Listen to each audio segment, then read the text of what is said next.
Hi, I'm Phil Albertelli, and this is The Week in Doubt, a podcast for atheists, agnostics, and whoever. And this is episode 162. So first up, I'd like to make a clarification of sorts. Last week, I covered the story of a Duke University student by the name of Brian Grasso, who refused to read an assigned book entitled Fun Home based on religious grounds or objections. So what I feel needs clarifying, and I don't know if I'll be able to, is whether or not the book was required reading. According to some accounts, it was part of a summer reading list, which we usually think of as being optional. I think even Anna Kasparian in that TYT clip I played last week might have said it was an optional summer reading list text. But if it was optional, then what's all the fuss about?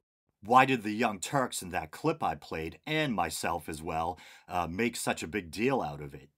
I think somewhere in my head, due to how big the story had become and how much people were getting riled up about it, I assumed it must have been required and proceeded on that basis. The story I read last week started with this.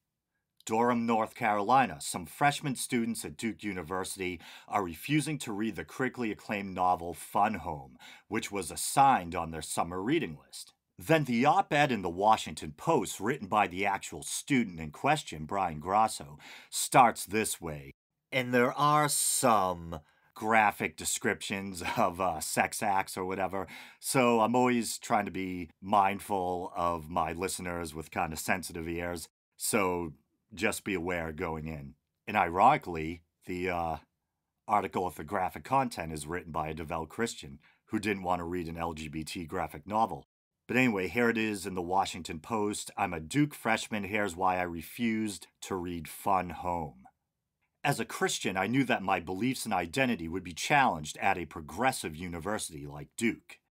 My first challenge came well before I arrived on campus, when I learned that all first years were assigned Fun Home, a graphic novel by Allison. I pronounced it Bechdel. I think Anna Kasparian pronounced it Bechdel or something. But anyway, the book includes cartoon drawings of a woman masturbating and multiple women engaging in oral sex. After researching the book's content and reading a portion of it, I chose to opt out of the assignment. My choice had nothing to do with the ideas presented. I'm not opposed to reading memoirs written by LGBTQ. I'm already lazy, and reading LGBT is hard enough now they got the Q. But it's kind of funny how even the conservative Christian remembered to get the Q in there. LGBTQ individuals or stories containing suicide. I'm not even opposed to reading Freud, Marx, or Darwin. I know that I'll have to grapple with ideas I don't agree with, even ideas that I find immoral. And I think that paragraph right there, Anna Kasparian read in that clip I played last week. Can you hear that? I'm drinking Mike's Hard Black Cherry or Black Raspberry, something or rather. Whatever it is, it tastes good. Then it continues, but in the Bible, Jesus forbids his followers from exposing themselves to anything pornographic. But I tell you that anyone who looks at a woman lustfully has already committed adultery with her in his heart. He says in Matthew 5:28 through 29, if your right eye causes you to stumble, gouge it out and throw it away. This theme is reiterated by Paul, who warns, flee from sexual immorality. But it's funny the way this student who penned this op-ed puts it. But in the Bible, Jesus forbids his followers from exposing themselves to anything pornographic. I'm just thinking about all the kind of racy stuff in the Old Testament, like the Song of Songs, also known as the Song of Solomon, I believe, which uses this very kind of strong, suggestive sexual language, using poetic euphemisms for parts of the female anatomy, etc. Does that mean Christians can't look at certain parts of their own Bible? I don't know.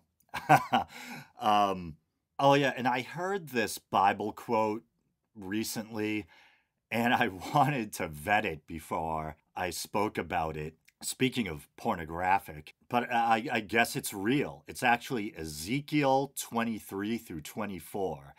And here I'm quoting verbatim. There she lusted after her lovers, whose genitals were like those of donkeys and whose emission was like that of horses. Yeah, Ezekiel 23:20. And it says chapter 23 is a long metaphor about two sisters, Ohola, I think it is, OholaH, and Oholiba. I'm probably butchering those names, oh well. Representing Samaria and Jerusalem, respectively. Both of these sisters grew up to be prostitutes. Ahola was a prostitute for the Assyrians. God was so angry with her that he had the Assyrians kill her and take away her children. Yet another comforting Bible story. I'm bringing that up not just because it's kind of fun and bawdy on its own, but as another example of how the Bible itself sometimes uses what we would probably deem, even with our modern 21st century sensibilities, to be pornographic language. Fun Home can't be too much worse than that. Okay, but this should take care of it. Here's a direct quote from a Duke representative. And this is from BuzzFeed News. In a statement, Duke's vice president for public affairs and government relations told BuzzFeed News they know it's impossible to find a book that pleases everyone, adding that the summer reading is entirely voluntary, in quotes. And then it looks like it continues with a more in-depth quotation.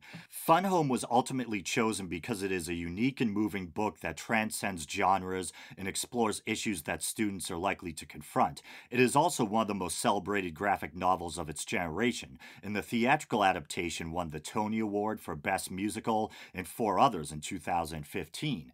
As we have every year, we were fortunate to have the author join us on campus for a lively discussion of the book during orientation week. Then it continues, the summer reading is entirely voluntary. Yeah, so it looks like it was optional. I don't know what the big deal is then. If they were refusing to read a mandatory text on religious grounds, then you'd have a story, and what I said last week would apply. And what I said basically was that, in my opinion, it's a free country, no one can make you read anything. But if you're going to make a principled stand by not reading a required text, then you have to be willing to face the academic consequences, which could mean failing the assignment and possibly the course, which would probably be appropriate, in my opinion.